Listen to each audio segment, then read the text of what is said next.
உதயநிதி ஸ்டாலின் அவங்ககிட்ட பத்திரிகை நண்பர்கள் கேட்கறீங்க இன்னைக்கு காலையில, ஐயா அரசு பள்ளியில் 2 மொழி, தனியார் பள்ளியில 3 மொழி, அதுவும் தமிழக அரசு அப்ரூவல் கொடுத்து நடத்தக்கூடிய இங்கிலீஷ் மீடியம் மெட்ரிகுலேஷன் தமிழக அரசு கண்ட்ரோல் இருக்கு.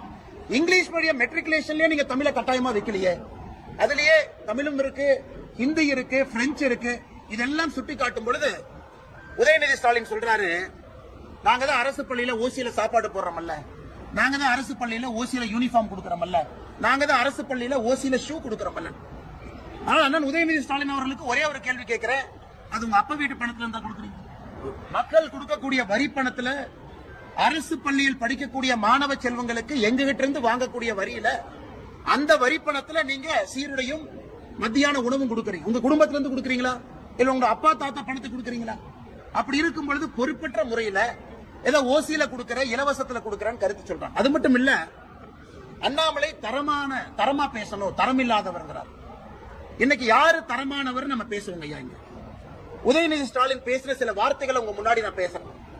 இந்த மாவட்டத்தை சார்ந்த முன்னாள் முதலமைச்சர் அண்ணன் எடப்பாடி பழனிசாமி அவங்களை பத்தி என்ன சொன்னாங்கன்னா, விட்டால் எடப்பாடி பழனிசாமி அவர்கள் சசிகலா அம்மையார் காலுக்குள் ஊர்ந்து சென்றிருப்பார். இவர் எடப்பாடி அண்ணன் பத்தி கொடுக்கிற சர்டிபிகேட். எடப்பாடி பழனிசாமி மோடியை பார்த்தால் படுத்து விடுவார், அமித்ஷாவை பார்த்தால் படித்திடுவார், சசிகலா அம்மாவை பார்த்தால் முட்டி போடுவார். இது உதயநிதி ஸ்டாலின் அவர்கள் உதிர்த்த ஒரு பொன்மொழியில, பல பொன்மொழியில இது ஒன்று. 2016 உதயநிதி ஸ்டாலின் அவர்கள் போட்ட ஒரு ட்வீட்டை காட்டுறேன்.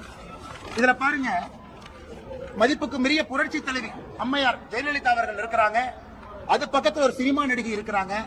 அதை தன்னுடைய முகநூல் பதிவுல 2016 போட்டு மக்கள் நேசிக்கக்கூடிய புரட்சி தலைவியை கொச்சைப்படுத்தினார். அன்புமணி ராமதாஸ் ஐயா ஓபிஎஸ் அவர்களுடைய டயர் நக்கின்னு சொன்னார். இதெல்லாம் அவர் சொன்ன பொன்மொழிகள்ல சில. இனிமேல் பாரத பிரதமர் நரேந்திர மோடி அவர்களை 29 பைசா மோடின்னு சொல்லுவேன். 2021 தேர்தல் பிரச்சாரத்துல அருண்ஜேட்லியும் சுஷ்மா ஸ்வராஜையும் கொன்றவர் மோடி. நாங்க ஒன்னும் உங்க அப்பா வீட்டை காசு கேட்கல. இது யார்? நிர்மலா சீதாராமன் அவங்களை பார்த்து சொன்னது.